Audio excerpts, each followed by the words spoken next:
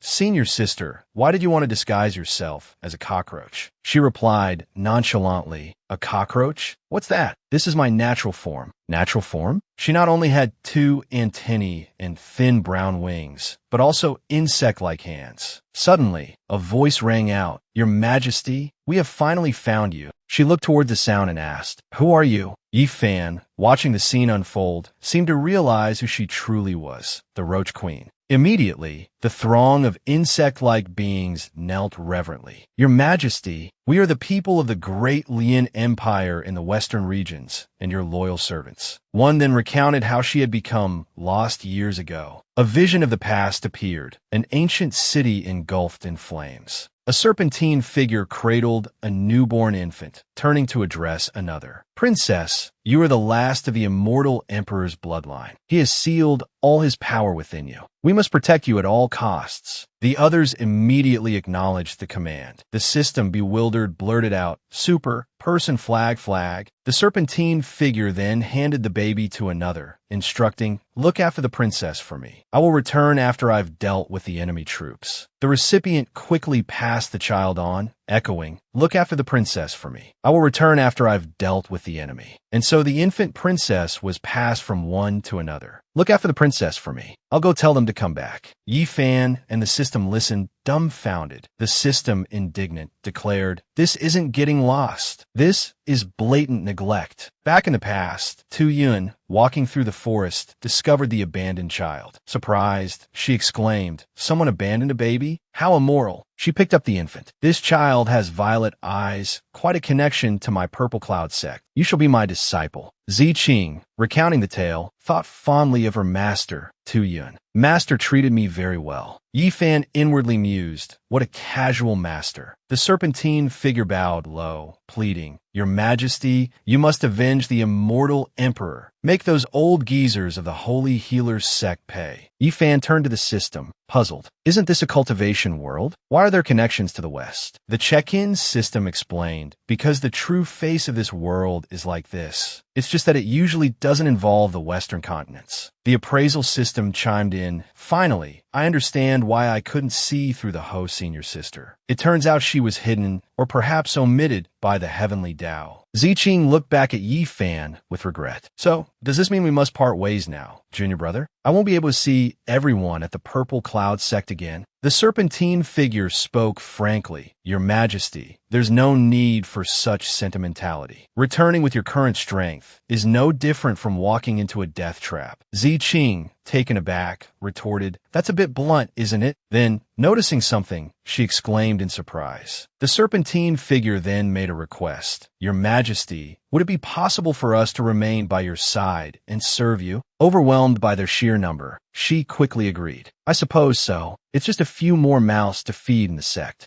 Zi Qing had barely finished speaking when thousands of roaches swarmed towards them from the distance. Astonished, she immediately retracted her previous statement.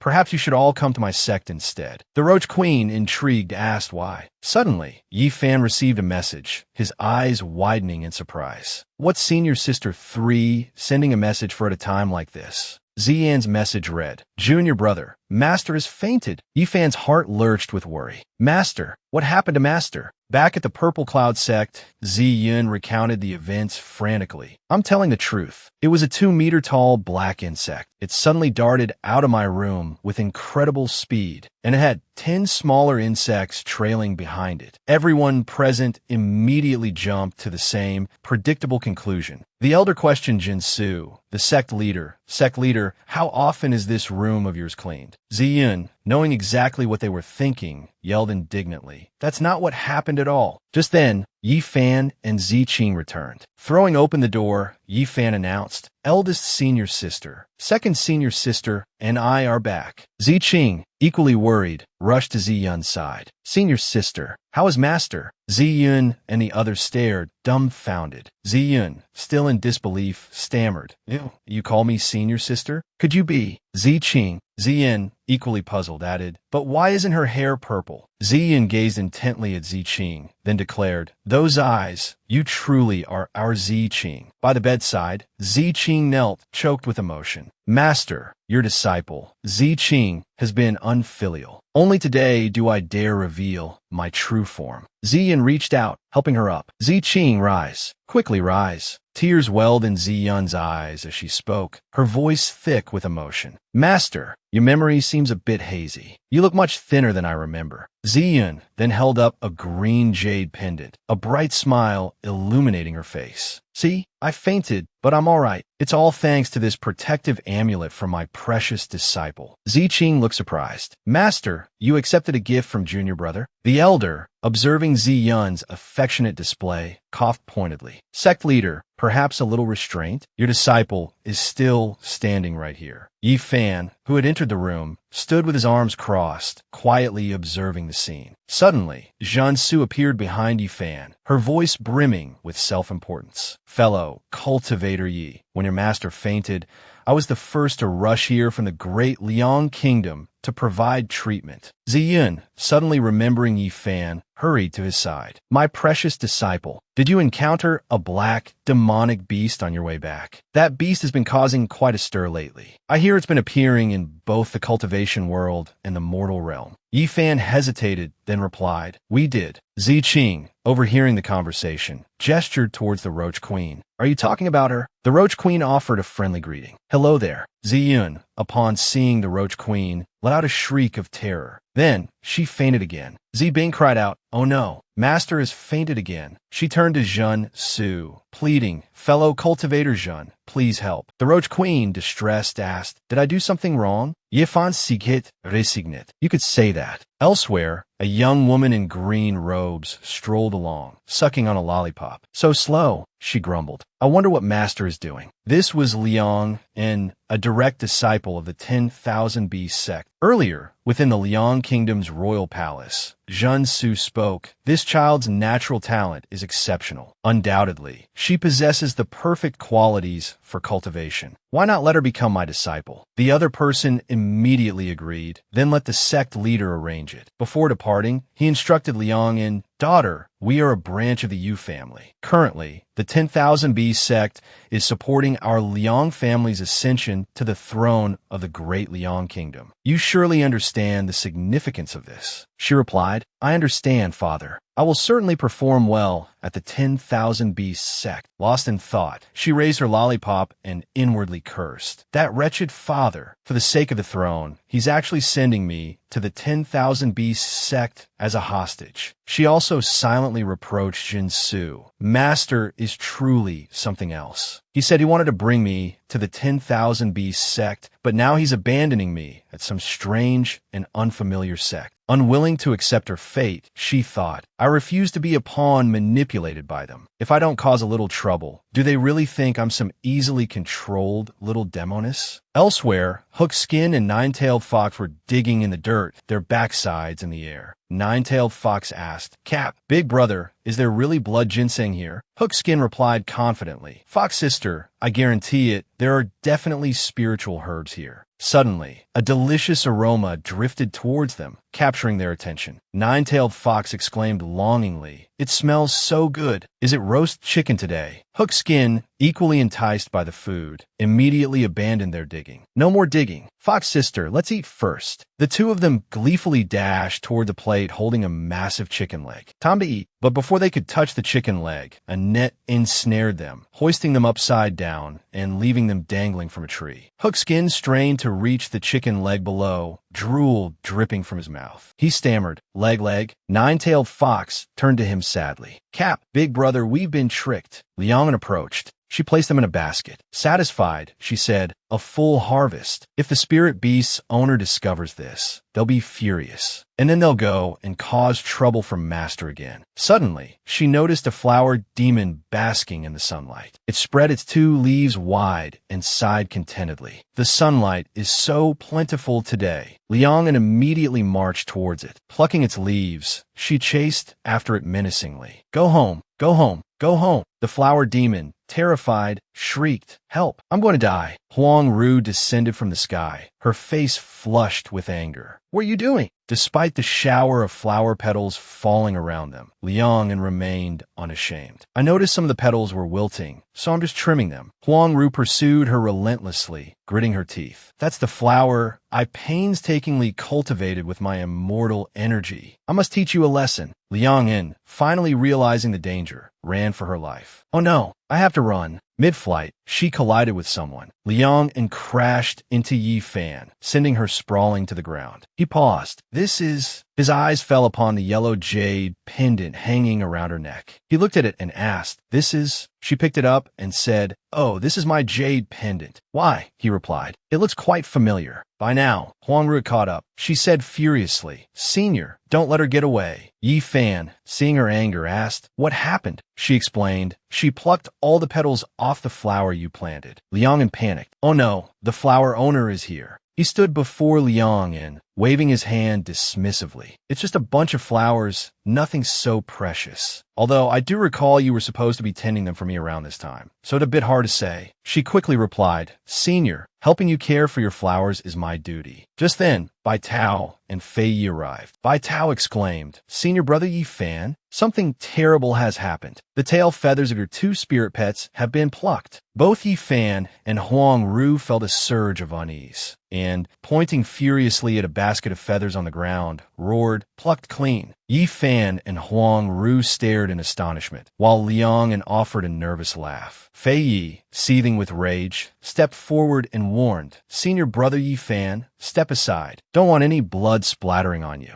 Liang, seeing this, quickly hid behind Yi Fan. She fearfully pleaded, Senior, it's a misunderstanding. I just saw they were shedding and thought I'd help collect the feathers. Fei Yi's voice boomed, even louder. Lies. Do you think spirit pets can't talk? Nearby, Hook's skin stood frozen, as if in shock, while the nine-tailed fox hung its head low. Both were utterly dejected, their magnificent tails now bare. Seeing 3 pairs of eyes burning with murderous intent, Liang panicked. Oh no, I've gone too far. Last time it was just a few flower petals, and that girl in yellow nearly killed me. Now, with their master away, these two are going to skin me alive. She frantically tugged at Yi Fan's sleeve. Senior, I was wrong. Please forgive me. Yi Fan paused, a thought striking him. This girl's talent for trouble is truly remarkable. Wait, why does that feel familiar? He turned to Huang Ru. Wait a moment. He then produced the treasure she had lost earlier. I visited the divine dragon family recently, he explained. This mirror told me you were its owner. Huang Ru instantly recognized her celestial mirror. The celestial mirror, she gasped, overjoyed. Every time I see you, Senior, I'm fortunate enough to recover one of my treasures. Thank you, Senior Yi Fan. Yi Fan seized the opportunity. If there's nothing else, you should return and refine your treasure. She readily agreed and dashed off, beaming. Liang, seeing this, whimpered and reached out. What about me? Yi Fan turned to Bai Tao and Fei Yi. Don't be too upset. I told her to pluck the feathers. Bai Tao still seemed unconvinced. Senior brother Yi Fan, why? Yi Fan concocted a touching explanation. Their fur is so soft, perfect for making clothes or scarves. You work so hard caring for them. It's only right they contribute a little. It wouldn't be fair to you otherwise. It was a blatant fabrication, delivered with utmost sincerity. Hearing his honeyed words, the two immediately brightened, their faces breaking into wide smiles. Bai Tao gushed, Senior brother Yi Fan, you're so good to us. Fei Yi chimed in, we misunderstood this young lady. Liang watched in disbelief as their previously ferocious expressions melted away. He calmed them down with just a few words. They're way too trusting of this senior. The check-in system chimed in with praise. As expected of the host, Master Shuei's skills are truly impressive. In such a short time, he's managed to appease these 3 women. The evaluation system, however, was puzzled. System, why did our host have to cover for her? It then offered an explanation. Most likely, it's because of that jade pendant. Did you forget our host also has a similar one? The evaluation system nodded in understanding. It seemed there was something like that. The check-in system continued to listen to the host's family. The person holding the other half is the one chosen by Heavenly Tao. Hearing this, the evaluation system exclaimed, Oh, so that's how it is. Yi Fan turned to lecture Liang, and in the future, you can't just carelessly damage other people's belongings. She immediately apologized. I know I was wrong. A thought suddenly crossed her mind. Strange, this person looks about the same age as my older brother, and I can't sense even a hint of cultivation. Why do those people call him senior or senior brother? Then she reasoned it out herself. I understand. He must be some nobleman who was just brought up the mountain like me, and then taken in by the sect leader or an elder as a personal disciple, a fellow sufferer. Since he helped me out of this predicament, I'll definitely repay him well. She was truly a newcomer. She ran after him, placing a hand on his shoulder and declaring confidently, Senior, in the future, when I break through to the Golden Core stage, I will protect you. Then I'll take you under my wing and treat you to feasts. She then invited him to a meal. Senior, to thank you for saving me, I'll treat you to grilled fish. I saw lots of sharks behind the mountain. He scratched his head. I fish there every day. Surprised, she exclaimed, Huh? Don't tell me this whole mountain belongs to you. He replied bashfully, Well, you're not wrong. Suddenly, his eyes lit up. The image of a girl appeared in his mind. He thought to himself, such an unusual personality. I finally figured out who she resembles. Doesn't this girl have the same traits as my little sister? After so many reincarnations, I almost couldn't remember my sister. It truly wasn't easy. Then a thought struck him. Wait a minute, could she actually be my reincarnated little sister? He recalled moments from the past, his sister cheerfully rushing to his bed, urging him to wake up while he lay there grumbling, "But it's the weekend." Or the time she stood before the bookshelf and asked, "Where did you hide the dirty magazines?" He'd replied, hand on his forehead in exasperation, "There's no such thing." Or when his sister cried and whined, "My nail broke off," leaving him utterly speechless. Liang slung an arm around Yi Fan's shoulders, chattering away as they walked. Jin Su, witnessing the scene, wondered, what is this little disciple doing? How dare she be so bold as to slap Taoist Yi on the back? Oh no, don't tell me she sees Taoist Yi as some weakling, an equal of her own age. He felt a pang of regret. If I had known, I would have sent her to the 10,000 Beasts sect first. It's too late now. I'll have to find an opportunity to call her back later. Meanwhile, Ziyun felt a pang of guilt. She addressed Ziqing. All these years, you've hardly learned any cultivation techniques from me. As your master, I'm truly ashamed. If you need anything, just tell me. Ziqing declined. Master, there's no need for that. However, I do have a question I've always wanted to ask. Ziyun encouraged her. Go ahead. She directly and frankly asked her master, what do you think of little junior brother? I heard the other disciples whispering. The attention you give him seems a bit excessive. Ziyun chuckled and replied, what are you talking about? Your little junior brother possesses a heavenly Tao body. His cultivation speed is unmatched. If I don't treat him well, what if he's lured away by another sect? Ziqing turned and asked, is that so? Then what if little junior brother wants to dual cultivate in the future? Ziyun faltered, a blush creeping up her cheeks. She stammered, W want to what? Then she quickly covered with a flimsy excuse. My precious junior brother is still young. It's too early for him to be looking for a Tao companion. Why are we thinking so much for him? Suddenly, the two women noticed Jun Su hiding behind a tree. Ziyun inquired, Taoist Jun, what are you doing there? Are you here to release fish fry as well? She walked over and asked, Taoist Shun, what are you looking at? Jinsu immediately responded, nothing. I just feel that the disciple I recently took in is a bit lively. Intrigued, Ziyun replied, you recently took in a disciple? Let me see. At the edge of the stream, Yi Fan and Liang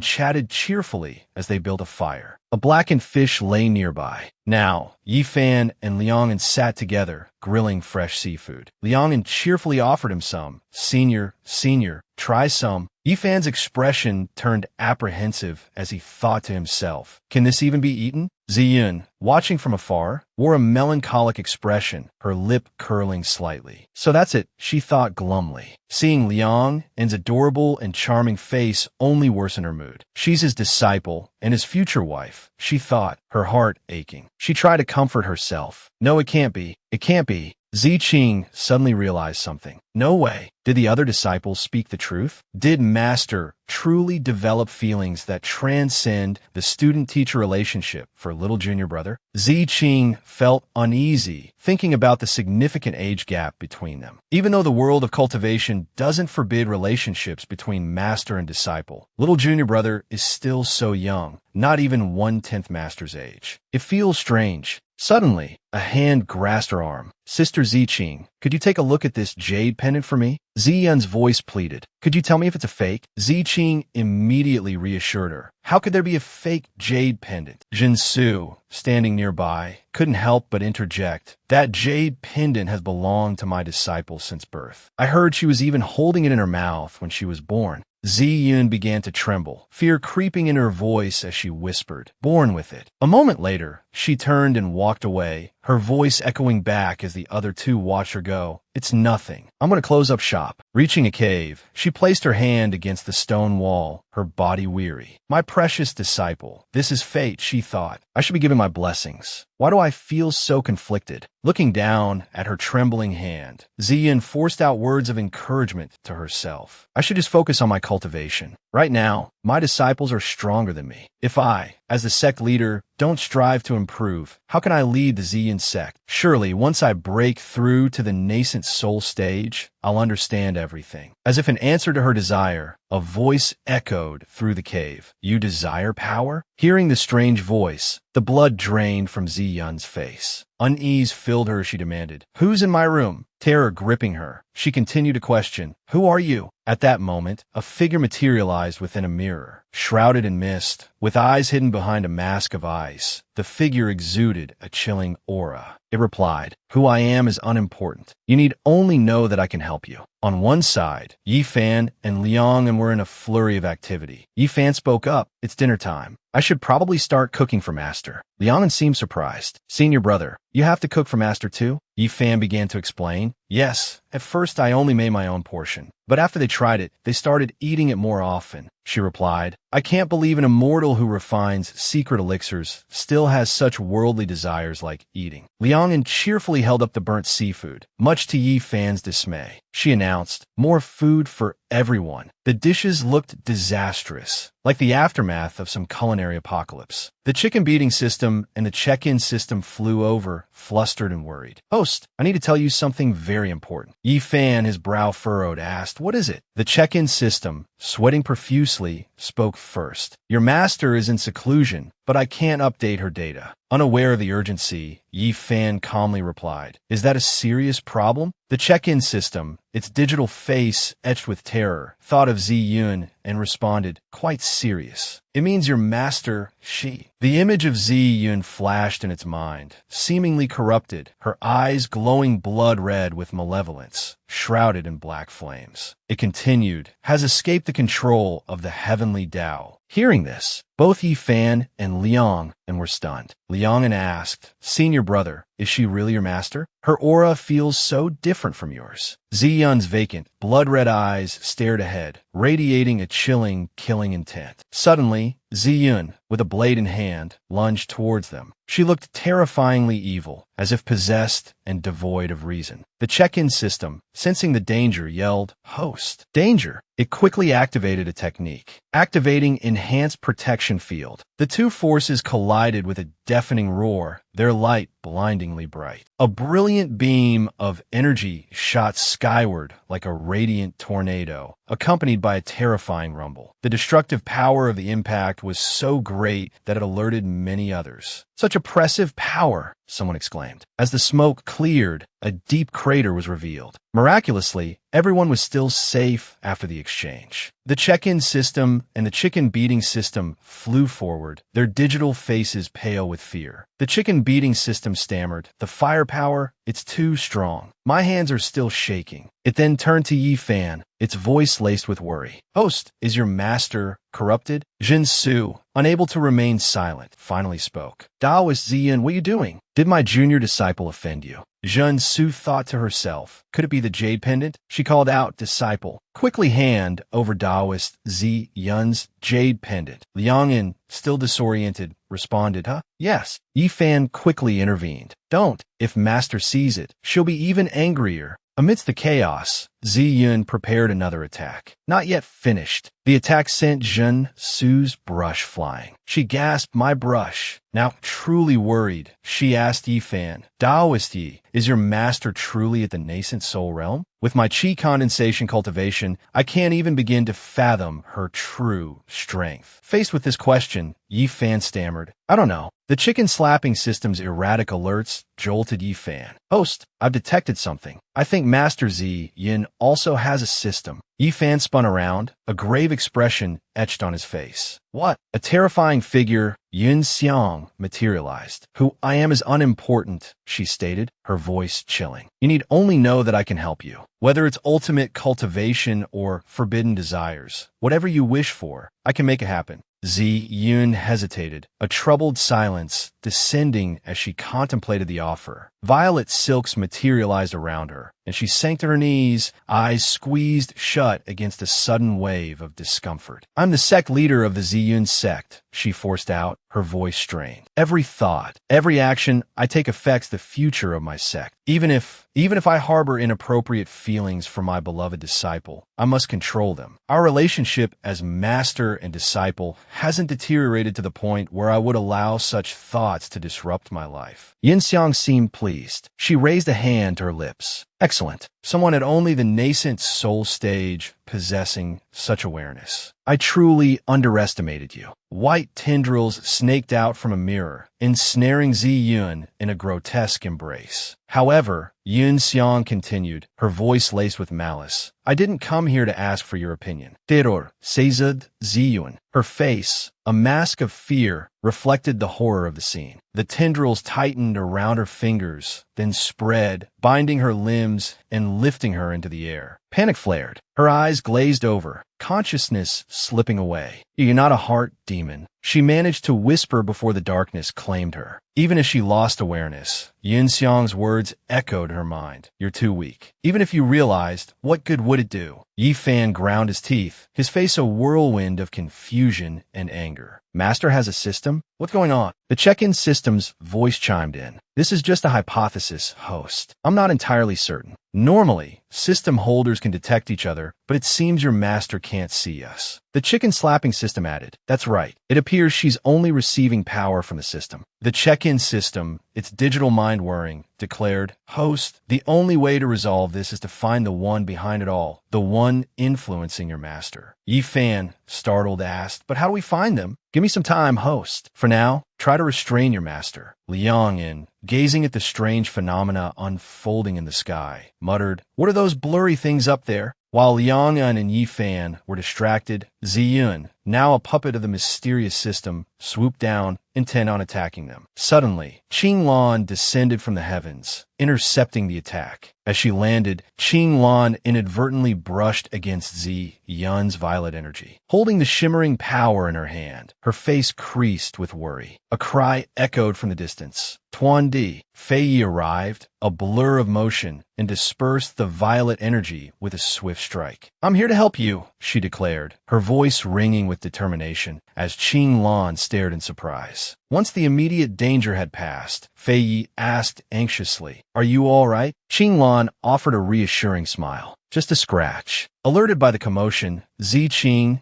Zi Bing, and Zi Yin arrived to lend their support. Zi Yin, rushing forward, called out, "Little junior brother, what happened?" Zi Bing added, her voice laced with concern, "Why is master like this?" Yi Fan, his expression carefully neutral, replied, "Senior sisters, there's no time to explain. Please take my junior sister to safety." His words left Zi Bing and Zi Yin stunned, their eyes wide with disbelief. Liang Yin, overhearing the exchange, blinked in surprise. "Junior sister?" she thought, the word echoing in her mind. Zi Yun descended further into madness, her power surging terrifyingly. She unleashed attack after attack, culminating in the first form of the Zi Yun sect's ultimate technique, the Crimson Furnace. Zi Bing, witnessing this devastating power, gasped in astonishment. This is our lost technique. How did Master learn it?" Zi Yun's power swelled, a suffocating darkness engulfing everything. Sensing the imminent danger, Ren Hai roared a warning. "Careful, don't touch that smoke." He slammed his hand on the ground, unleashing the overturning rivers and seas technique, blasting the dark smoke away. But Ziyun, clutching a jade flower formed from her own power, conjured even more poisonous fumes. Suddenly, beams of light appeared, coiling around Ziyun. Yun Xiang's voice, laced with concern, echoed through the air. "Senior sister, I'm here to help you."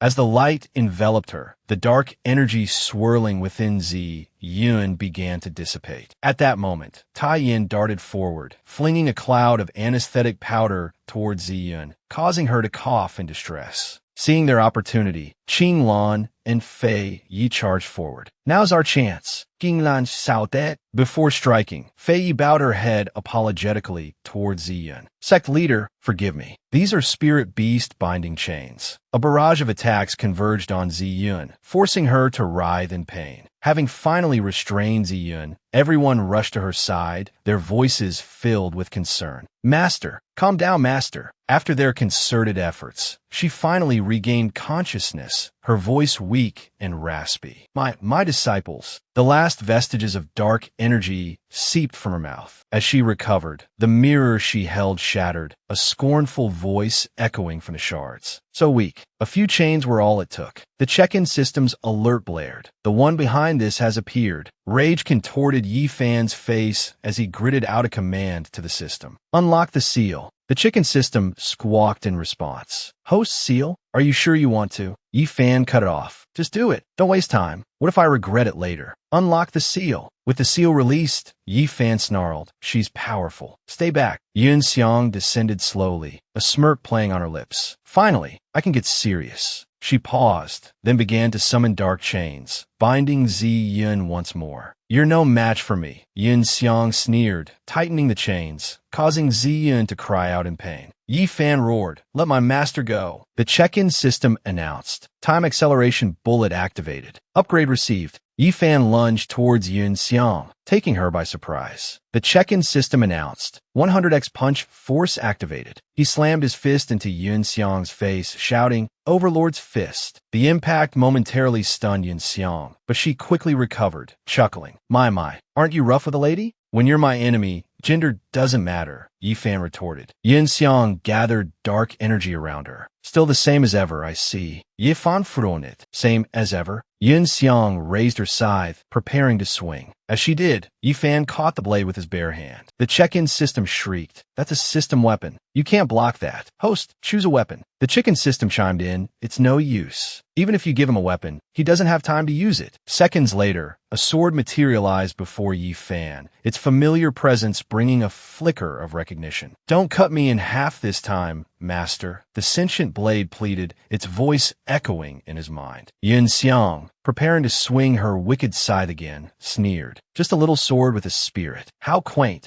Yi Fan replicated the sword, creating a multitude of shimmering copies that whirled around him, poised to strike. This should be enough, he declared, aiming them at Yun Xiang. But instead of attacking, the swords began to encircle her, a swirling vortex of sharp edges. He unleashed the Han Yin Ju, a chilling blast of icy fire that erupted from his palms. Sword slash, he roared. Yun Xiang merely laughed, her movements a blur as she effortlessly dodged the incoming blades. She appeared before Yi Fan in a flash, her scythe raised to strike. Too bad, she taunted, a cruel smile twisting her lips. Your strength is a pale shadow of what it once was. Is that so? Yi Fan retorted, his voice dangerously low. Another sword, appearing as if from nowhere, arced through the air and plunged into Yun Xiang's side. Yun Xiang staggered back, clutching her side. Ag, that hurts. That really hurts, she shrieked. Yi Fan pressed his advantage. If you don't want to die, he commanded, release my master. Yun Xiang laughed, a chilling sound. I'm just pretending, she gasped. If I were human, I suppose I would be dead. She pulled out a handful of glittering golden sand and flung it towards Yi Fan's eyes. Perfect opportunity, she cried, her scythe whistling through the air towards him. But the check-in system reacted instantly, upgrading Yi Fan's stats and adding 100 layers of silkworm shield protection. As the scythe connected, it met not flesh, but an impenetrable barrier of shimmering energy. Blue swords, radiating an icy aura, materialized around Yi Fan, a manifestation of the Han Yin Ju's ultimate form. Thousand snows, heavenly frost. If you won't show gratitude, he stated coldly, don't blame me for being merciless. Yun Xiang, seemingly undeterred, held up a figure that resembled Zi Yun. Go ahead and kill me, she challenged. But if you do, your master dies too. However, the figure in her grasp wasn't the real Zi Yun, but a decoy conjured by the system. It exploded in a flash of light and smoke. The check-in system chimed in, its voice smug. Surprised, Yun Xiang was thrown back several feet by the blast. Yi Fan strode towards her, his voice thick with anger. Why are you targeting me? He demanded. Why are you trying to harm my master? Yun Xiang's nearly severed arm began to regenerate, the flesh knitting itself back together as she slowly rose to her feet. A chilling smile spread across her face as she met his gaze. What do you think I would say? She purred. Yifan stared at her in disbelief. You're still alive? Yun Xiang, her arm now fully restored, tilted her head. Why? Can't bring yourself to finish me off. Qing Lan, her face a mask of fury, flew towards them. Yun Xiang, she shouted. The name seemed to trigger a flicker of anger in Yun Xiang's eyes. You're not my disciple. Yifan roared at Yun Xiang. Why are you impersonating her? The check-in system suddenly spoke, its tone urgent. Host, you know this evil woman. A surge of dark energy coalesced behind Yifan, poised to strike. But Qinglan reacted swiftly, shoving Yifan out of the way. Watch out, she cried. The dark energy solidified, forming a figure that spoke in a mocking tone. My, how sentimental. Who would have thought you'd try to kill your own disciple the moment you saw her again? The figure fully materialized, revealing itself to be the system of ghostly errors, one of the 4 great calamity system rulers. He grabbed Yun Xiang by the throat and lifted her into the air. She's my most prized possession now, he snarled. I won't let you ruin her. Qinglan glared at him. You're not dead yet? She spat. The system of ghostly errors chuckled. Just a minor setback,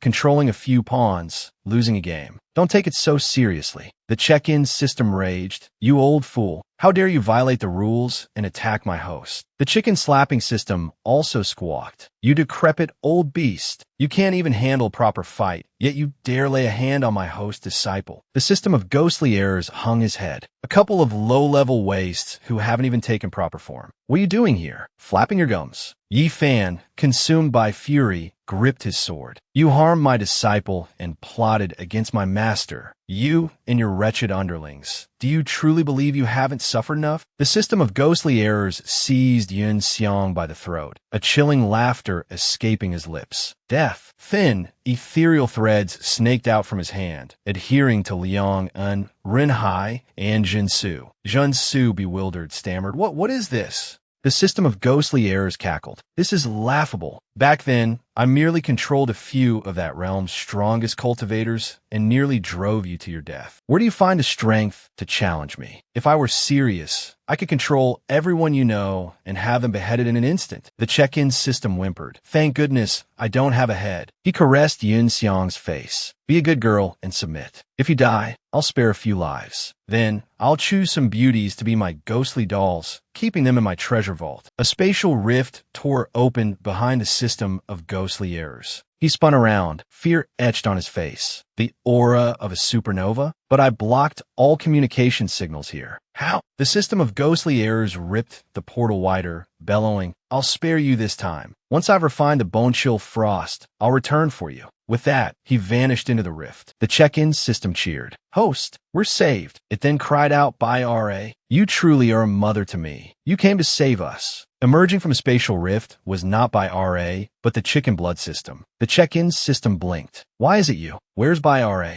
The chicken blood system grinned. Aren't I clever? I used a traditional formation provided by RA to scare him off. The check-in system sweated, try to recover. Well, of course, as my system child, a little cleverness is only natural. Yifan turned to Ziqing. Senior sister, how is Master? Ziqing's voice was strained. It's not good. Master's body temperature is plummeting, but I can't find any injuries. Zibing, cradling Ziyun, looked at Yifan. Who were those two? Yifan gently lifted Ziyun, instructing Zibing, senior sister, please step back. In his mind, he commanded, system, analyze her condition. Acknowledged, the check-in system replied. Let me take a look. I'm sure I can figure out the problem. After a moment, its voice was filled with alarm. Host, Master Z, Yun has lost the protection of the heavenly Tao. Yifan's heart sank. What do you mean? The check-in system explained. The enemy used an illicit method to block and control your master. She's like a passenger thrown off a train. Separated from the heavenly Tao's control, she's no longer under its protection. It was as if Ziyun had been trying to board a moving train and had been left behind, desperately chasing after it and shouting, I haven't gotten on yet. I haven't gotten on yet. Yifan's anger flared. This is similar to what happened to my 2 senior sisters. There must be a way to save her. The check-in system's voice was grim. Host, this is different. Have you ever seen anyone catch a train after being thrown off? The chicken blood system suddenly interjected. I know this. Like in Detective Conan, the check-in system shuts it down. Don't even bring up that kind of stuff for discussion. Besides, we don't have ownership rights. The check-in system reassured, don't be discouraged, host. It's not truly hopeless. Since it's a train, there will naturally be a destination or the possibility of buying a supplementary ticket. Hearing this roundabout explanation, Yi Fan angrily yelled, just get to the point. It proudly replied, when one's power reaches one of the limits of space, the heavenly Tao will have the train turn back to pick them up. Or the host and Ziyun could become husband and wife, merging their destinies. Yi Fan, utterly exasperated, retorted, if you want to die, just say it. Besides, what you're saying is exactly the same as last time, just rephrased. The check-in system, sounding frightened, pleaded, then what else can I do, host? Every time, you don't cooperate with me. I can't earn any literary chi. Even if I have a better method, I don't have the resources to implement it. Yi Fan angrily demanded, then just tell me the method. If it's not enough, I'll find another way. Liang'an suddenly approached, pointing at the check-in system and the chicken blood system, and asked, Senior, what are those two things next to you? They were terrified. She could actually see them. Yi Fan asked, Sister Liang'an, you can see them? She replied, not completely. I just vaguely see two blurry, semi-transparent things. The check-in system breathed a sigh of relief. Phew, so it's a system waiting to be awakened. The chicken blood system exclaimed, but this world already has someone with a system. How can there still be one waiting to be awakened? Hearing this, the check-in system just coughed. The chicken blood system suddenly yelled, what? You forgot to submit my appointment letter. Subordinate system means I work for you. The check-in system tried to defend itself. I'm still an unregistered worker. I really just forgot to submit it to the main system. I actually wrote it, I did. The chicken blood system furiously squeezed the check-in system. You damned system. The check-in system pleaded, I'm sorry. Stop squeezing. Yi Fan, watching from the side, intervened. Stop fighting, you two. Master Ziyun is still waiting to be rescued. Suddenly, the check-in system turned back and said, Host, I have a solution. It pointed at Liang'an and said, just make my subordinate system official, so it becomes her system. Then, you two will become children of destiny. With the power of two children of destiny, you can draw the heavenly Tao's attention to Master Ziyun. She asked, I can have a system too? What are the benefits? Yi Fan tried to explain, there aren't really any benefits, Sister Liang'an. There are actually a lot of drawbacks. In serious cases, it could even take your life. But it will give you cultivation techniques and power, saving you from taking detours in your cultivation. Hearing this, she became incredibly excited. It's that good? Then I want it. The chicken blood system wailed. You're going to use me and then throw me away? The check-in system reassured it. Don't put it like that. Liang'an pointed and scolded the check-in system. What kind of crappy behavior is this? The chicken blood system angrily declared. Let's break up. I want to officially transfer and become her system. The check-in system asked Yi Fan for permission. If they've agreed, should I let the subordinate system officially transfer? The chicken blood system warned, be careful during this time. Don't let that guy exploit any openings. Yi Fan replied, yeah, I know. You can go. As they left, a tattered piece of white cloth drifted towards him. Watching her ascend, Yi Fan thought, I never imagined I'd see her again in this life. In his previous life, he was training a young disciple. Your movements are far too weak. Yi Fan roared. How can you avenge the Xiang family with such feebleness? 20 more sets today. As the young girl practiced her sword forms, tears streamed down her face. Yes, master, she sobbed. Sometime later, a fire raged somewhere else. Blood flowed freely. A grown disciple lay fallen. Those standing over her roared in fury. They slaughtered so many of our clan, and you think you can just retreat unscathed? With such pathetic martial skills, you dream of avenging the Xiang family? Wait for your next life. This time, we will eradicate every last one, leaving no one to defy our clan again. Lying on the ground, the disciple lamented, if only I had listened to Master. I should have honed my skills before coming down the mountain to avenge my parents. Forgive me, Master. Yi Fan, his past self, appeared behind them. You think you can kill my disciple? He began to cut them down. Yi Fan then moved towards Yun Xiang, who lay weak and injured. Seeing him, she gasped in surprise. Master, Yi Fan offered an excuse. You are my first disciple. If you die like this, who would dare take me as their master?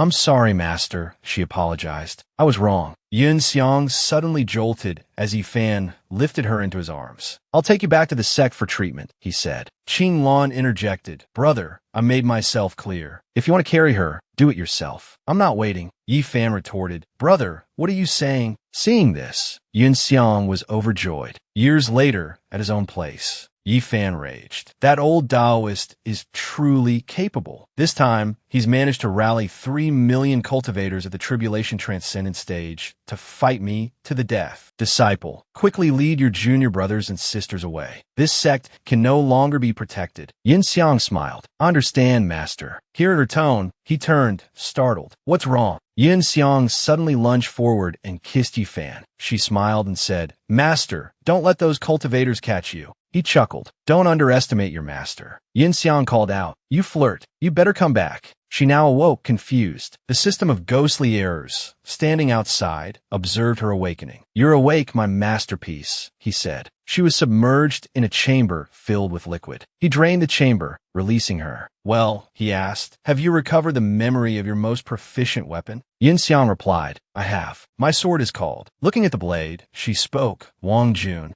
The check-in system chuckled. We're here. The Supreme Being system is close by. The Chicken Blood system added, I have to tell the Supreme Being system, even if he is a ruthless boss who exploits his employees. The two systems were terrified when they saw the figures standing there. Trembling, the Chicken Blood system asked, Are we in the wrong place, system? The check-in system replied, Did we arrive at bad time? Should we run? The Supreme Being system appeared, saying, Oh, it seems I'm late. Everyone there cheered. The Supreme Being has arrived. She stepped out from behind the stage. The Supreme Being system, now sporting cat ears and clad in a glamorous dress, held a microphone. Good evening, everyone. The crowd below roared with excitement. Supreme Being, I love you. Without you, how could I live? Supreme Being, please take me with you. She put on a cute expression and said, I love you all so much, Chu. Today's love song is the legendary Super Indo Kitten Dance. It'll drive the crowd wild. I'm dying. I can't take it anymore. That's all for today. The check-in system and the Chicken Blood system gaped, wondering, is this person the defeated system? What the heck is Kitten Dance? Isn't it supposed to be Pony Dance? I don't believe it. How could the defeated system do this? Someone emerged from the shadows and asked them, Oh, are you two new fans? Startling the check-in system. Fans? It turned out to be Yin Xin. She approached them and said, You two are systems, right? Getting a fan card will only cost you 410,000 luck points. The Chicken Blood system was shocked. That's so expensive. The check-in system said, No way, no way. We're here to see the defeated system about something important. Yin Xin said, It's all right. Just wait until the performance is over, and you can find her backstage. The Chicken Blood system asked, Excuse me, why is the defeated system here performing as an idol? She replied, She doesn't have a host and has nothing to do, so I suggested she become an idol. It's about shopping for clothes and helping me find inspiration. The check-in system was speechless. What kind of advice is that? Yin Xin said, It's simple. If she doesn't listen, I'll throw her onto a planet full of tentacles and turn her into a cream cake. The two systems huddled together in fear, thinking, how can she say such terrifying things with such a calm expression? It's so scary. She doesn't even treat the defeated system like a servant. Suddenly, she leaned in close, looking at the Chicken Blood system, making it jump and ask, What? Yin Xin suddenly suggested, I've never seen such innocent eyes. So innocent, like a college student who's never experienced the shock of society. So, are you interested in becoming an idol with me? The Chicken Blood system frantically refused. No way. I refuse. A few hours later, the performance was finally over. Entering the dressing room, the defeated system said, I'm so tired after all that. I don't want to work at all. What are you here for? They said in unison, we're here for two things. First, I want to be bound to someone and become a proper system. When the check-in system mentioned the second thing. And finally, we've discovered the big boss who's been secretly opposing our host. She stood up, slammed the table, and yelled, What? We finally found a villain who's been plotting against me. Just watch. This time I'll tear him into 8 pieces. Yin Xin suddenly appeared behind the defeated system while she was talking about tearing someone into 8 pieces. Whether you can tear him into 8 pieces or not, I don't know, but you'll definitely be torn into 8 pieces. Turning around and seeing Yin Xin, she was startled. The defeated system asked fearfully, Leader, what's wrong? Yin Xin yelled angrily, Your Death Star is shining brightly. immediately. Suddenly, a notification appeared. Killed. Unable to revive. Outside, Zi Bing, Zi Yin, and Zi Qing were taking care of Zi Yun, who was still unconscious. Yi Fan stood outside observing. Suddenly, Fight Deep entered and said, "Senior brother Yi Fan, eat something," startling him. "Huh," she said. "Senior brother Yi Fan, what was that sword you used earlier? It felt very spiritual." Yi Fan replied, "Thanks. That sword is called the God-slaying sword. It really suits me." Fight Deep beamed, pleased with the praise. Then, she boasted about herself. While munching on bread, he threw a bucket of cold water on her. "But if I had a choice, I'd still prefer to use a spear." Fight Deep was astonished. "What?" Qing Lan shoved aside Fight Deep, who was stunned in a shock, sighing, "Piece of scrap metal. Nothing better to do than find trouble for yourself." She asked Yi Fan, "Jiyu, why didn't you go in? Are you blaming yourself?" He replied, "Something like that." Qing Lan said, "Jiyu, is your disciple being controlled by that old Taoist? Otherwise, when we met her, he said no. She's just wearing the shell of my disciple. Next time we meet, there's no need to hold back." Qing Lan responded, "Really? Well, that makes things easier for me. Hey, I have a favor to ask." Yi Fan continued, "If that old Taoist or his puppet comes, I'll be there to greet them." He said wearily, "No matter what, don't leave Master's side. That old Taoist is cunning. He's very likely to try and harm Master within the sect. Only your strength is great enough, and only you, wielding the world-extinguishing flame, can fight the old Taoist without being controlled." Qing Lan said, "Jiyu, I understand. Speaking of which, I was just thinking about your master. Why don't we?" Suddenly, a spatial gate opened behind them. Yin Xiang stepped out and said, "Master, I'm back. Last time I came in a hurry and didn't bring anything. This time, I remember to bring you a gift." Yi Fan asked, "What are you planning this time?" She smiled sinisterly and replied, "Oh, just a little something sufficient to slaughter the entire cultivation world." Yi Fan thought, slaughter the entire cultivation world? Is this another Jiyu tragedy waiting to happen? Yin Xiang commanded the spirits behind her. They scattered in all directions. Qing Lan asked him, "Ji, should we stop them?" Yi Fan said, "Stopping her. There are too many. We can't stop them all." Qing Lan cursed at Fight Deep. "Useless thing. Don't just stand there." Yi Fan leaped away, saying, "Dehei, protect the Ziyun sect. Protect Master." Ginglan Ziplit Understol. A sword's voice chimed in. "Master, wait for me." Seeing him, Yin Xiang said, "Master, it's been a while since we last sparred. I wonder how much of your skill remains after all this time in this world." He launched his attack. Han Yin Decree. Azure Dragon emerges from sea. She countered with Han Yin Decree. Raging flame, flowing fire. Their attacks collided. Yi Fan and Yun Xiang clashed swords. As they fought, she taunted, "Master, are you holding back? You're not as fierce as you were the first time." He replied, "I don't recall teaching my disciple to speak such misleading words." Yin Xiang swung her sword and laughed. "Master, I adore you. After I kill you, I'll definitely refine you into the Wang Jun sword and keep you with me always." Yi Fan replied, "We'll see if you have the skill for that." She unleashed the attack. Han Yin Decree. Scarlet Sparrow, soaring wings. But he countered with shards of ice, deflecting the blow. Their attacks collided and dissipated. Yi Fan lunged towards Yin Xiang and said, "It's still too early." She laughed and said, "Master, you've fallen for my trap." He was startled.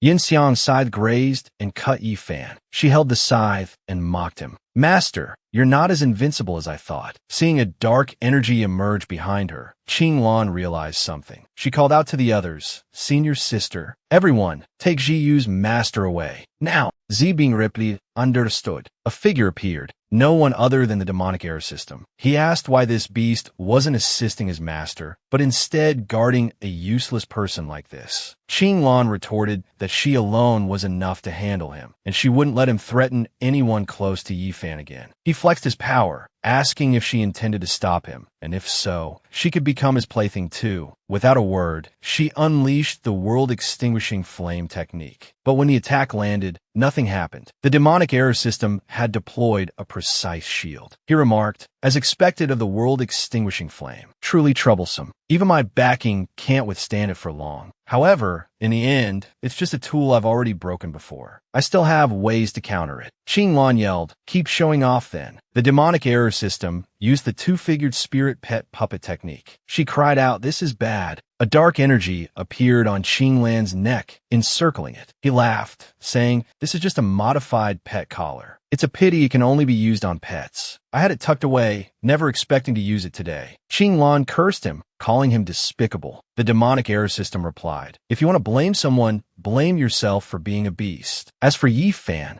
Yun Xiang, despite having a large chunk of her arm missing, taunted him, reminding him that she could regenerate it in an instant. She told him to stop struggling, as he couldn't defeat her. She reasoned that he was only human and would feel pain and numbness, while she would not. Yi Fan remained silent. Yun Xiang then invited him to die. He was lost in memories of the past. Yun Xiang, beheaded and displayed, her hand hanging from the ceiling. Qinglan urged him not to look anymore, saying she was already dead. She said they needed to kill that rotten Taoist to avenge his disciple. Two words echoed in his mind: revenge. Remembering it all, Yi Fan thought she was right. Why didn't I listen? He blocked the attack, thinking my true disciple is dead. I must kill this bastard. How can I show mercy to the puppet he created? This startled Yun Xiang. Wings of ice and fire erupted from Yi Fan's back. He told her, although I taught you all my techniques, there's one I kept hidden. A technique of my own creation. He raised his sword and unleashed the attack, melting ice and dissolving bone. Two dragons, one ice and one fire, lunged at Yun Xiang, their relentless assault giving her no time to breathe. Moments later, Yun Xiang crashed to the ground, both arms severed. Lying there, she looked up at the approaching Yi Fan and said, now it's truly over. My limbs are gone again. Will you be heavy next? Yi Fan demanded, tell me where that Taoist is. Yun Xiang laughed, saying, you should just finish me off. Master is about to turn you into a puppet.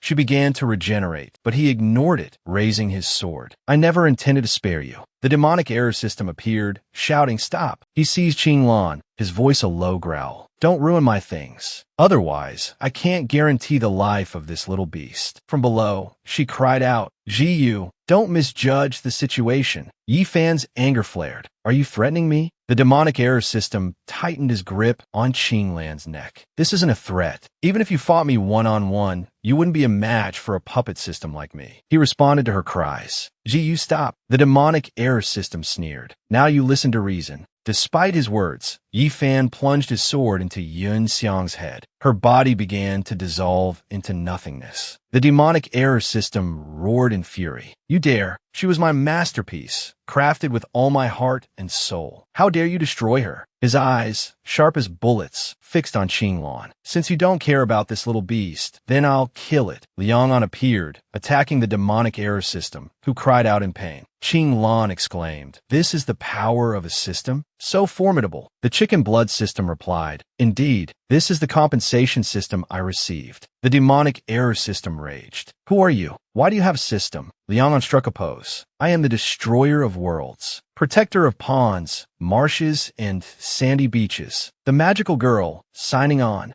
Yi Fan thought, that doesn't really fit her magical girl persona, does it? The check-in system spoke excitedly. Host, we're back. Yi Fan's reply was less enthusiastic. Oh, you're back just in time. The demonic error system, regaining his composure, scoffed. Just two low-level systems. What difference does it make? His face twisted in a ferocious snarl. I've had enough playing around. I'm getting really annoyed now. The demonic error system furiously pulled out a stone and began to summon his malicious puppets. By now, those puppets must have slaughtered a good portion of the cultivation world. It's time to return and flatten the Ziyun sect. Puppets, return to me. Yi Fan watched him, irritated by his frantic ravings. The human wave tactic again. The demonic error system stared at the stone, then looked around in bewilderment. Nothing happened. Panic bloomed on his face as his summons went unanswered. What's going on? Why has contact with my puppets been silently severed? As if reading his thoughts, Yi Fan spoke, his voice laced with mockery. I don't know what's going on, but it seems you've made a slight oversight. Humiliated and sweating, the demonic error system blustered. Don't get cocky. You forget I still have that trick. Ultimate domain control. Standing before Yi Fan's defensive stance, he unleashed a flurry of silk-like threads, ensnaring him. A chilling laugh echoed through the air. Go ahead, make your move. If you dare, just be prepared to collect the corpses of your master and senior sisters. Ignoring the empty threats, Yi Fan lunged forward, his sharp sword flashing. The threads binding him were sliced to ribbons. The demonic error system, shocked by his audacity, shrieked, Yi Fan, you're insane. Do you really not care if I kill the people beside you? Yi Fan remained silent, unlike the frantic demonic error system. Calmly, his every word an accusation, he said, "I'm not insane. I simply understand you. If that supreme control you boast of was truly instant, you would have used it long ago." The demonic error system, struck to the core by Yi Fan's words, narrowed his eyes, anxiety churning within him. Had he been seen through? Before he could recover, the demonic error system barked at the chicken slaughtering system. "Chicken slaughtering system, let's destroy him together." The chicken slaughtering system turned to Liang On. "Host, let us eradicate this evil." She quickly joined Yi Fan, bolstering his resolve for the fight.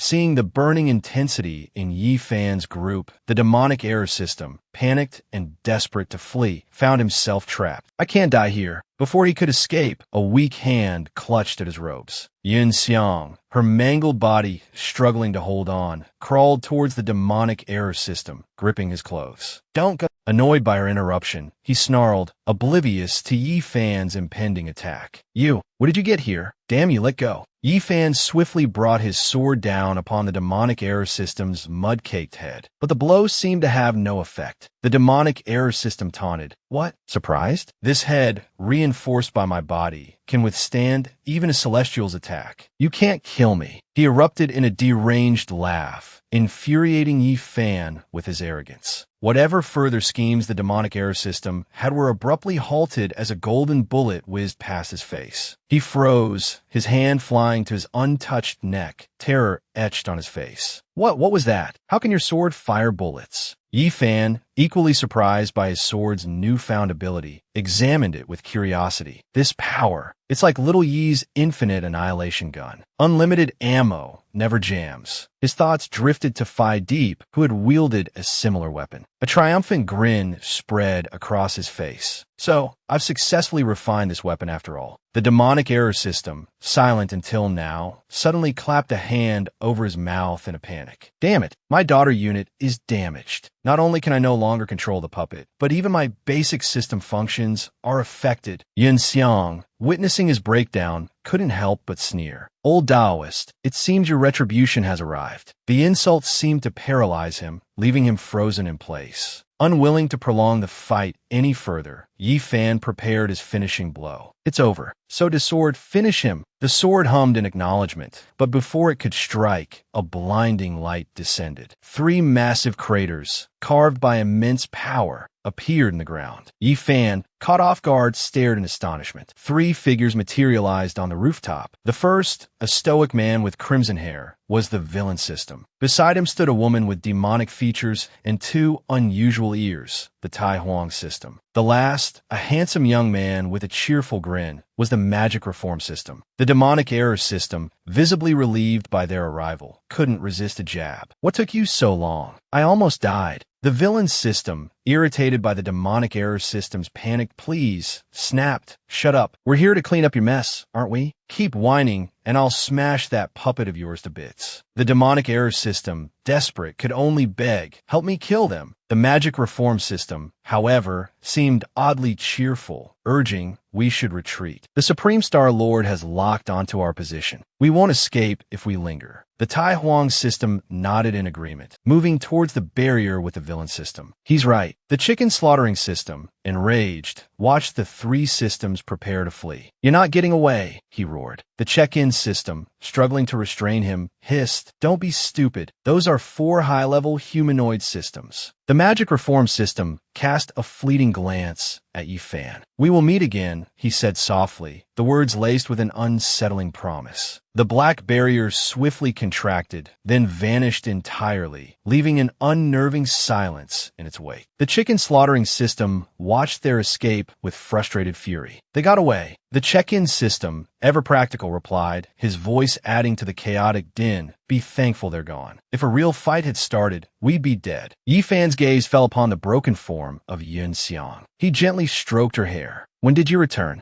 The check-in system watched anxiously as Yi Fan carefully lifted Yun Xiang into his arms. "Host, what are you doing? Be careful. She might attack." Yi Fan, his faith in her unshaken, replied softly she wouldn't do that. Nearly half of Yun Xiang's head was destroyed, a horrifying testament to the battle's brutality. Despite her grievous injuries, Yun Xiang struggled to speak. "Master, I'm sorry. If I die, I won't let him use me." Yi Fan, his heart heavy with guilt, comforted her. "This isn't your fault." With her last breath, Yun Xiang whispered, "Farewell, master." Her body dissolved into shimmering fragments that drifted into the air. Even a normally boisterous chicken slaughtering system was moved to tears. "System, do you have anything that can save her?" The check-in system, his voice strained, replied, "No." Zibing, seeing Yi Fan's grief, stepped forward to offer comfort. Yi Fan quickly composed himself, his voice steady despite his sorrow. "Please, help me bury her in the back mountains. Her name is Yun Xiang."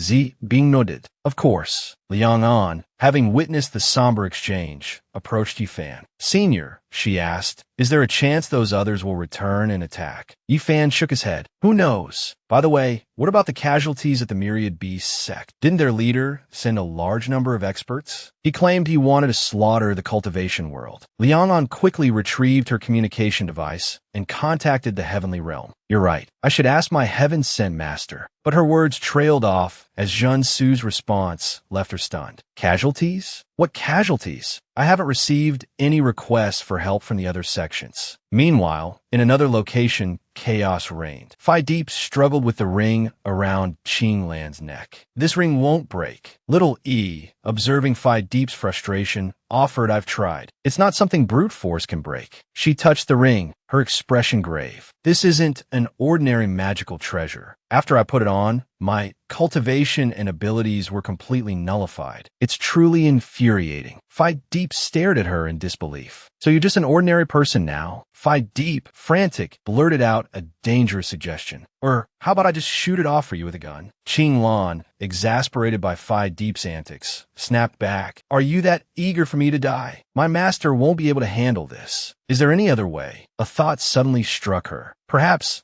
my close friend's master would know what to do. As she spoke, she remembered Zibing, sound asleep at her bed. Why bring her up? Isn't she still in bed right now? Qing Lan, seeing Phi Deep's continued misunderstanding, grew slightly annoyed. "I'm not talking about her right now. Have you forgotten how we survived?" Only then did Phi Deep realize Qing Lan's meaning. "Ah, you mean that person?" In a different modern timeline, Yin Xin sat writing in a notebook, ignoring the frustrated groans of the down-and-out system. The feeling isn't bad. Softness level approximately 2.23. This setting can be transferred to the vocal performance. The down-and-out system, just managing to sit up, rubbed its backside and complained. "Yin Xin, you're too much. I just messed up your stuff a little. It's not like I can't compensate you." Unfazed by the direct accusation, Yin Xin calmly adjusted her glasses and replied with a chillingly calm voice. "If you dare call me by my full name again, I'll shove you into the Natural Disaster Idol group, package you up, and send you to the XX dimension for the ultimate humiliation play." A terrifying image flashed through the down-and-out system's mind. Sinister figures with glowing red eyes, filled with lust. Quickly, fear gripped the system, and it cowered, trying to negotiate. "I apologize, leader." I spoke out of turn. Still not learning its lesson, it pressed on. "But leader, why are you so insistent on making me an idol? I have plenty of other work to do." Annoyed by the persistent questioning, Yin Xin flicked the down-and-out system hard on the head. As an unemployed system harassing other dimensions, and after tearing apart two systems, you think no one dares to control you? For systems are currently assisting Yi Fan. If the Time Saintess decides to investigate, I won't be able to protect you. The system, nursing its now swollen head, still managed to ask, "For who else?" Yin Xion's expression turned serious. "A junior of mine. After a failed mission, she broke protocol and interfered with a dimension, saving many people connected to her host. According to the rules, she should have been executed, but the Time Saintess turned a blind eye and only expelled her, allowing her to retain some of her power." The down-and-out system, latching onto her words, continued, "I think I saw something in Yi Fan's file. Her name seems to be..." An image flashed in its mind, a figure appearing amidst a fierce battle, people falling like dominoes before a giant hand. "You're the system who takes on disciples." A horrific scene, common in the puppet workshop, unfolded. Mutated beings were confined in holding cells. The Tai Huang system busily assessed the heavily damaged demonic error system. The damage is severe. The magic reform system, seeing the grim situation, approached with a feigned smile. So how is it? The Tai Huang system frowned. There's no chance of recovery. The demonic error system, missing half its head, gnashed its remaining teeth in fury. Damn Yi Fan. If my subordinates hadn't lost contact, I wouldn't have lost. The villain system, standing off to the side, listened to the demonic error system's rambling before unleashing a torrent of abuse that silenced him. Who told you were the weakest among us? You can't even defeat a cultivator. You only rely on puppets and props. Even the Tai Huang system is stronger than you. If I were to step in, Yi Fan would be dead and buried. The demonic error system, stung by the harsh words, stirred and retorted. Can't you give me a break, villain system? The magic reform system, usually sporting a foolish grin, turned serious. This Yi Fan is quite capable. Villain system, don't underestimate him. Tai Huang system, assist the demonic error system. Don't let any more mistakes happen. The Tai Huang system quickly approached the demonic error system and spoke softly. Boss, may I ask you something? The magic reform system readily granted permission. With a sinister glint in her eyes, the Tai Huang system spoke, her voice dripping with malice. I see the demonic error system is already crippled. Why don't I dismantle and absorb him? The demonic error system froze, stunned by her words. The magic reform system, unperturbed, agreed with a cheerful smile. Given permission, the Tai Huang system began her brutal work, tearing into the demonic error system's form. Excellent, he gasped in agony, able only to plead, Boss, I'm still useful. Violent woman, don't get cocky. The villain system quickly stepped in front of the magic reform system, gleefully watching the spectacle unfold, adding fuel to the fire. Tai Huang system, can you even penetrate this diamond mind? As soon as his words left his mouth, a ripping sound echoed. Black fragments scattered. With brutal efficiency, the Tai Huang system tore apart the demonic error system's body. Within a brightly colored, shimmering villa, the check-in system cheerfully called out, Host, are you ready? Yi Fan, hands clasped behind his back, replied with a smile, Let's begin. Liang An, equally enthusiastic, hopped in place. I'm ready too. Zi Bing, still unconscious, lay in a deep sleep. The check-in system approached the bowl, resting on her stomach, and turned to the others. Please, both of you, drip your vital essence onto the creation jade slip. I will use the essence of the child of destiny to connect with the heavenly Tao and summon your master back. Thucky, observing the scene, was filled with joy. This time it has to succeed. Immediately after, drops of blood from both Yi Fan and Liang An fell onto the jade slip simultaneously. A beam of light erupted from the black hole in the sky, shining directly down onto the villa. But just as quickly, the light diminished and vanished. The check-in system, looking at the blood, couldn't help but feel dejected. Yi Fan, equally resigned, sighed. It seems we've failed again. Liang An, repeatedly slapping his forehead in disappointment, lamented, This is the 29th time this month. It's driving me crazy. There's no way. I've tried everything, even items from the shopping center. How can it still fail? The chicken slaughtering system, watching his despair, couldn't help but offer some comfort. System, perhaps your approach has been wrong from the start. For example, my master, she's already dead. As soon as these words were spoken, Yi Fan's face darkened. Chicky, sensing the shift in mood, quickly covered the chicken slaughtering system's beak and tried to salvage the situation. Those were just foolish words. Don't you see her soul is still within her body? Although it's weakened a bit, there's no sign of it fading further. She too flew to his side, offering a few words of comfort. Don't worry too much. Given Master's condition, protecting her for another year and a half shouldn't be a problem. We'll definitely find a solution. Yi Fan listened, clinging to hope, then turned away. Let's go outside. Let Master rest. I'll ask the Grand Elder and the others if they have any information. Liang An, watching his lonely, helpless figure, asked, Senior, do you need me to accompany you? No need, he replied. You attend to your own duties. In another courtyard, Yi Fan's voice was sharp with urgency. Grand Elder, have you gathered any leads? Anything at all? His anxiety was etched on his face, palpable in his questioning tone. Alchemists, healers, anyone with special methods, eccentric experts, perhaps. The Grand Elder, equally a loss, could only offer a simple, disheartening reply. I've already tasked two powerful figures, Huang Ru and the Mermaid of the Eastern Sea, to search. They're out now. Two elders, along with Taiyin, constantly stirred a cauldron teeming with insects. The two elders, in their efforts to heal the sect master, have been refining pills day and night. They're relying on Master Taiyin to test the concoctions. Zi Bing and Zi Yin are also searching for an antidote. Following her instructions, the Grand Elder continued. Zi Bing tends to get lost, so I had her take Zi Yin to the northern region. Perhaps they'll find something there. Zi Bing, ever vigilant, had spotted some strange birds with malicious intent, capturing a few demonic creatures to refine their poisons, hoping to use their toxins against the affliction plaguing their master. Having ensured her disciples were occupied, she turned to Yi Fan and continued. As for Zi Qing, doesn't she have a group of demonic insects under her command? Their leader mentioned they're adept at infiltrating various factions to gather intelligence, due to their discreet nature. The image of a terrified Lang clan immortal, recoiling from the insects, flashed through her mind. They have a deep collaboration with the Lang clan's information network. If the Lang clan assists, I believe our chances of successfully reviving Zi Yun are the greatest. As if summoned by the mention of her name,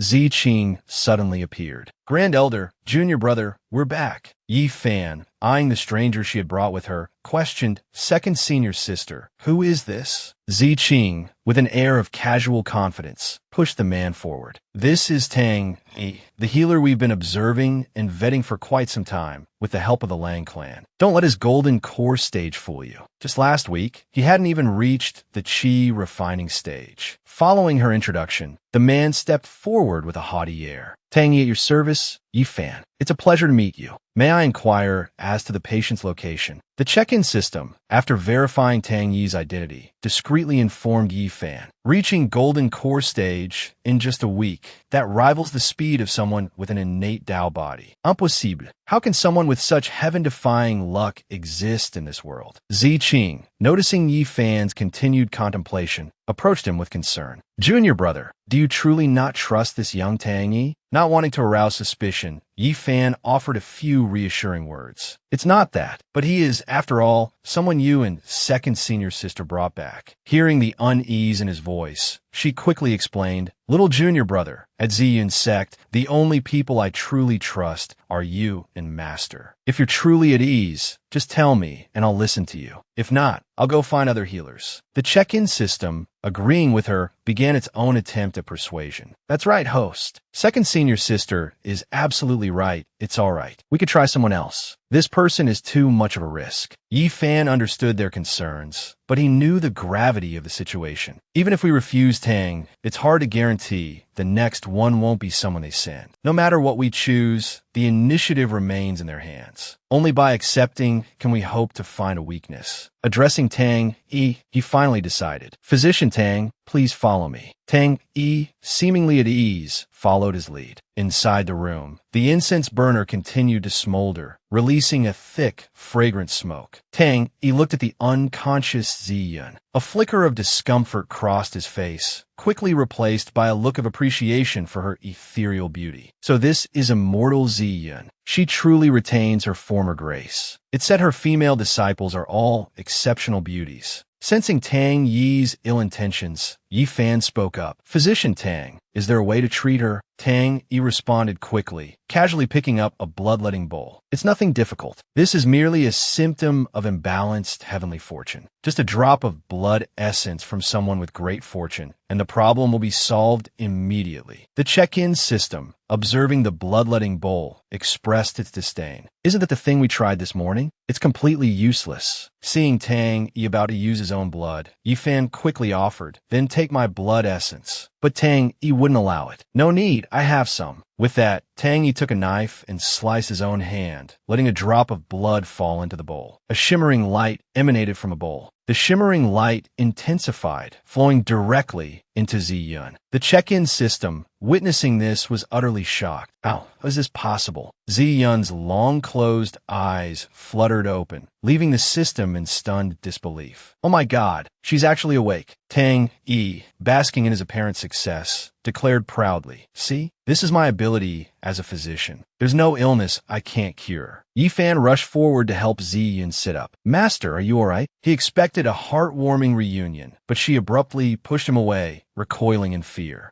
Ziyun looked at him, her voice hesitant. Who are you?" Her words struck him like a bolt of lightning, freezing him in place. Yi Fan stared at her in disbelief. "Master, have you lost your memory?" The check-in system quickly whispered in his ear. "Host, I don't think Master is faking it, but she seems very wary." Ziyun, her voice soft and hesitant, spoke to him. "I'm sorry, I don't know who you are. I don't know what happened." Yi Fan looked at her, his heart aching. Was his master truly afraid of him? Tang Yi, seizing the opportunity created by the distance between them, interjected slyly. Yi Fan, it seems your master's soul has been damaged, leading to memory loss. It seems even someone with my medical skills is not infallible. I wonder if I could stay at Ziyun's sect for a few more days to observe her condition. It would also be convenient for me to continue treating your master. Although his face burned with frustration, Yi Fan reluctantly agreed. "Very well then, I'll have to trouble you." Ziyun, gazing at the faces both familiar and foreign before her, felt a deep unease. She quickly made an excuse to dismiss them. "You call me master, so you must be my disciples, correct? Could you leave me alone for a moment? I need some time to process all of this." One suspicious detail in her words caught Yi Fan's attention. Process all of this? Wasn't she supposed to have amnesia? Ziqing, waiting outside with the Grand Elder, sighed repeatedly. Seeing Yi Fan emerge, she hurried forward. "Little junior brother, you're both out so quickly. How is Master? Is she still the same?" Standing in the doorway, Yi Fan slowly reported the situation. "Master is awake. Brother Tang, Yi's treatment worked." Ziqing jumped for joy at the good news. "That's wonderful. Master has finally regained consciousness." Tang Yi, grasping the situation, added a caveat. "She hasn't fully recovered. Your master has suffered memory loss. I'll need to observe her for a few more days." Ziqing paled at this news, a sheen of sweat appearing on her brow. Master has lost her memory? Her two senior sisters remained silent, implicitly agreeing, and then began to delegate tasks. "Master is a woman. It wouldn't be proper for us to go inside." Second senior sister, "Why don't you take care of Master? If Brother Tang, he needs to treat her, please stay by her side to assist him." Ziqing readily accepted the responsibility. The Grand Elder, now the acting head, spoke up, offering Tang Yi hospitality. "Brother Tang Yi, we've prepared a room for you. Please, stay with us at the Ziyun sect for the next few days." Tang Yi, having no reason to refuse, readily accepted the invitation. "Certainly." Just as Ziqing finished making arrangements, Yi Fan added, "Oh, and Grand Elder, please assign a few servants to attend to Brother Tang. That way, if he has any requests, we'll be readily aware of them." Tang Yi's brow furrowed in irritation at Yi Fan's words, a silent curse forming on his lips. He'd only glanced at his master a few times, and they were already treating him with such suspicion. "If I didn't have pressing matters that require me to stay at the Ziyun sect, I would definitely make you regret this." The check-in system acted swiftly, scanning Tang Yi's body, but found nothing. Strange. He definitely doesn't have a system, but his luck is abnormally thick. Could it be that the heavenly Tao has started cultivating a new child of fortune? Finally settled in his assigned room, Tang Yi sat comfortably on a chair, plotting his next move. "Now that I've successfully infiltrated the Ziyun sect, how can I gain control of it? Those elders in Yi Fan are quite cautious. They won't be easy to handle." Lost in thought, he was startled by two disciples who timidly approached the door. "Greetings, Senior Tang. We're the servant disciples assigned to attend to you. If you have any requests, please don't hesitate to ask." Looking at the two, a sinister smile spread across Tang Yi's face as an idea formed. "Excellent, you've arrived just in time." As the disciples entered, he produced two precious pills, causing them to stare in bewilderment. "Senior Tang." Tang Yi casually offered an explanation to allay their suspicions. "These are body-refining pills I've modified. They can improve a cultivator's physique. I was just looking for someone to test them on, and here you are." The two disciples, relegated to menial tasks due to their low rank, were consumed by greed. Body refining pills? These are incredibly rare fourth-grade pills. We actually have a chance to take them. They each quickly swallowed a pill. Suddenly, a surge of power coursed through them, filling them with euphoria. Incredible. I feel like my entire body is being purified. I thought following Senior Brother Yi Fan would bring benefits, but it turns out serving Senior Tang Yi is much more rewarding. Their words were a revelation to Tang Yi. So, Yi Fan hasn't given these disciples any benefits, has he? He watched their delight with the pills and began his manipulation. If these purification pills are so effective, how about I refine some more? I'll be a good Samaritan and refine medicine for the entire sect. The disciples' eyes gleamed with avarice. Senior Tang Yi is so magnanimous. We will follow you from now on. Tang Yi looked at the two opportunistic sycophants with a mixture of amusement and contempt. To think I'd stumble upon these two so early on. What luck! His mind flashed back to a painful memory. A furious vendor beat a beggar. You stole my roast goose. You stole my roast goose. The vendor spat on the wretched figure, his face contorted with disdain. You have perfectly good limbs. You're just pretending to be a beggar. If I catch you again, I'll beat you senseless. The memory stung Tang Yi with the humiliation he had suffered. His heart, now consumed by vengeful darkness, seethed. Just for stealing a goose, he humiliated me like that. Why rise to power? I'll have his head. A voice suddenly startled him. Rise to power, you say? He looked up at two strangely dressed but richly adorned figures, confusion clouding his mind. Who are you? Discarding all pride, he kowtowed, begging like the wretch he once was. My lords, please have mercy and give me some money for food. The wasteland system looked at the filthy Tang Yi with disgust. You need this kind of person? The villain system snapped back, irritated. Shut up, just watch. The wasteland system seized the opportunity, feigning a sigh. Fine. I'll just stay out of it then. The villain system approached Tang Yi. You are Tang Yi, correct? Tang Yi was stunned.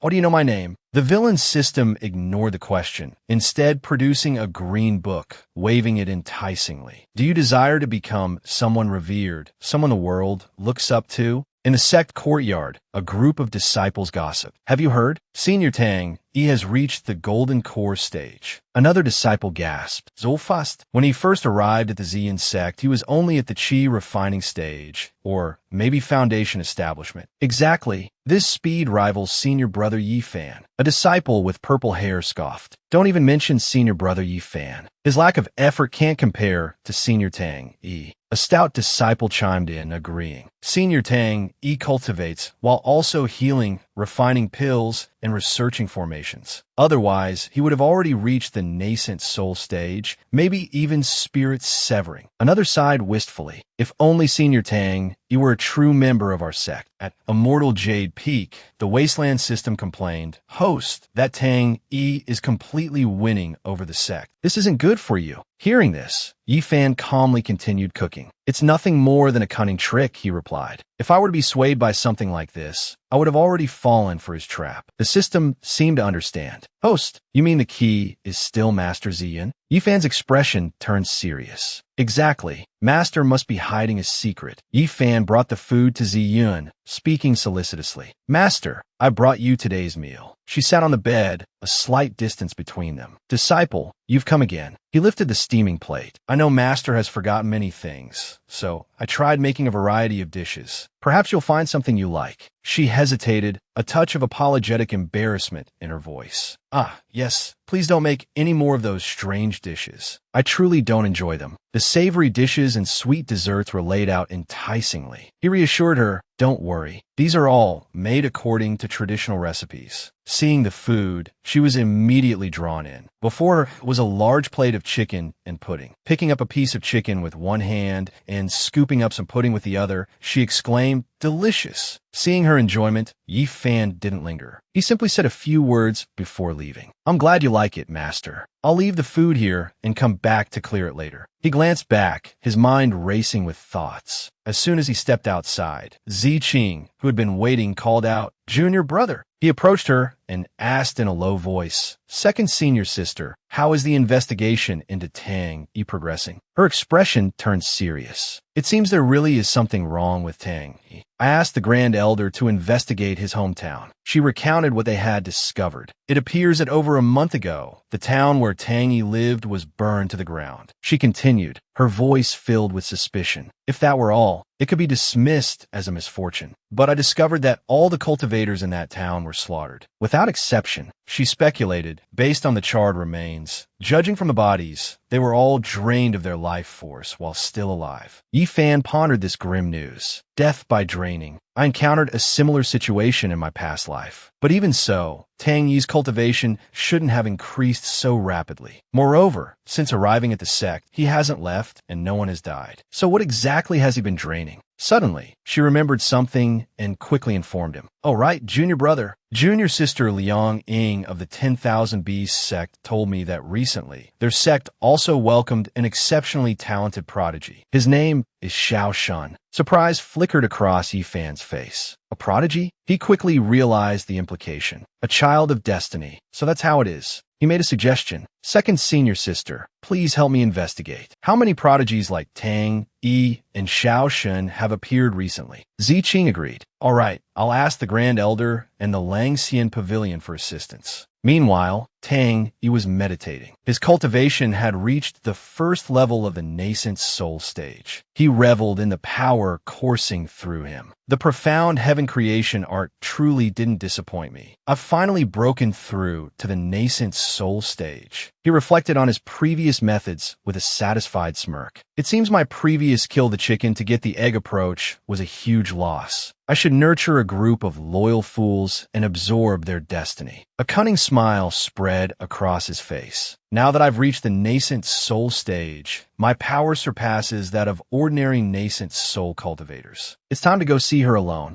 Ziyun, having just cheerfully closed a food container, was startled by the sudden appearance of Tang. He wasted no time in issuing a warning, addressing her by an unfamiliar title. "Immortal, it seems you've been living rather carelessly." It became clear that Ziyun's body was currently occupied by a different soul. She, seeing the newcomer, exclaimed in surprise, "Tang Yi, how dare you enter without permission?" He showed no deference, bluntly stating, "Immortal, I've come today to request the position of personal disciple, or perhaps an elder position." Lowering her head in apprehension, she replied, "Such a position? You've been at the Ziyun sect for less than a month and already desire such a high rank? How do you expect to gain everyone's trust?" Tang Yi responded with utter confidence. "Whether or not I can gain their trust, you'll see if you step outside." He then proceeded to boast, "Based on my strength alone, I'm qualified to be the sect master. Give me a month, and I guarantee this sect will change its name to Tang." She waved her hand dismissively, asking, "So what do you want? Whether I grant you this position or not, can't you simply rely on your own abilities to climb the ranks?" Hearing this, a strange smile crept across his face. With a sudden chilling intensity, he reminded her, "You want to cooperate with me? Don't forget who saved your life." He continued his threats, adding, "And don't forget, the repair of your soul still requires one final step." News spread rapidly among the sect disciples that the sect master intended to take Tang Yi as a disciple. One exclaimed in surprise, "What? Immortal Ziyun wants to take Tang Yi as a personal disciple?" Another responded with certainty. The information was announced personally by Immortal Ziyun. How could it be false? A third chimed in cheerfully, "So, Senior Tang is about to become our fifth senior brother." Meanwhile, the Wasteland System, accompanying Yi Fan, mused, Tang Yi, the sect master, and he barely exchanged a few words. Why would she suddenly want to take him as a disciple? Yi Fan crossed his arms thoughtfully, saying, "It seems there's some sort of connection between them." The system pressed, "Tomorrow, the sect master will officially accept Tang Yi as a disciple. Do you have any plan?"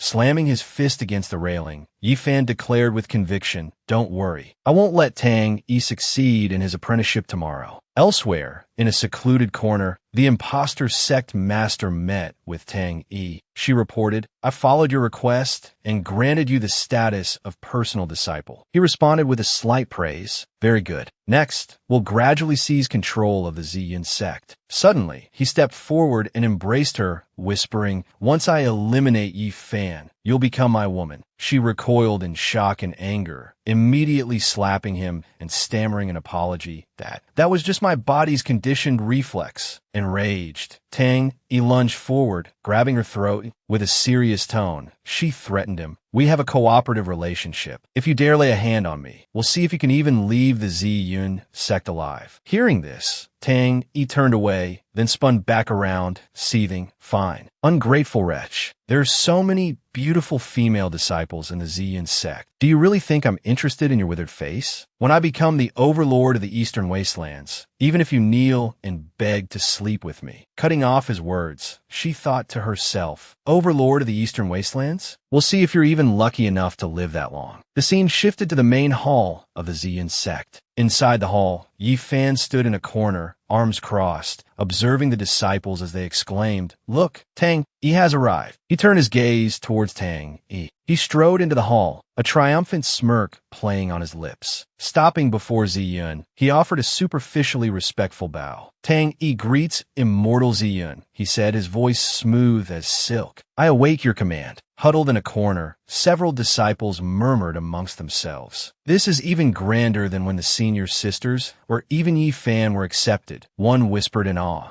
Another agreed. "Ever since Master accepted Yi Fan as her disciple, our Ziyun sect has faced one calamity after another." A third voice rose in Yi Fan's defense. "Don't talk nonsense. If it weren't for senior brother Yi Fan, the 7 great sects would have destroyed us long ago." Before the others could retort, he added urgently, "Wait a moment." Inside the hall, Tang Yi, startled, turned his head. "Yi Fan, what are you doing?" Yi Fan's voice was calm. "I object to Tang Yi becoming Master's disciple." Ziyun's voice held a note of reproach. "Yi Fan, don't cause trouble. This is the formal disciple acceptance ceremony. Just stay silent and watch." Yi Fan stood firm. "Tang Yi is not worthy." A disciple in the hall spoke up in Tang Yi's defense. "He saved the sect master. How can you say he's not worthy?" Yi Fan turned, his gaze locking with Tang Yi's. "Because he's not fit to be one," he stated flatly. A flicker of unease crossed Tang Yi's face, quickly replaced by a mask of confidence. He responded with a smug air, "Senior brother Yi Fan, in your eyes, I may indeed be unworthy. However, in less than a month, I've reached the golden core stage, surpassing all 3 senior sisters. Are you mocking everyone present?" "No," Yi Fan said, his voice unwavering. "It has nothing to do with cultivation level. I'm saying you, as a person, are despicable." Tang Yi bristled at the insult. "Despicable? Senior brother Yi Fan, what must I do to be considered worthy in your eyes?" Yi Fan's answer was a challenge. "Fight me." Tang Yi's smile was sly, yet he feigned humility. "Senior brother Yi Fan, how could I possibly be your match?" A disciple cried out indignantly. "Senior brother Yi Fan, you're shameless. With such a vast difference in strength, this is clearly bullying. What will winning even prove?" Another chimed in, "It's disgusting."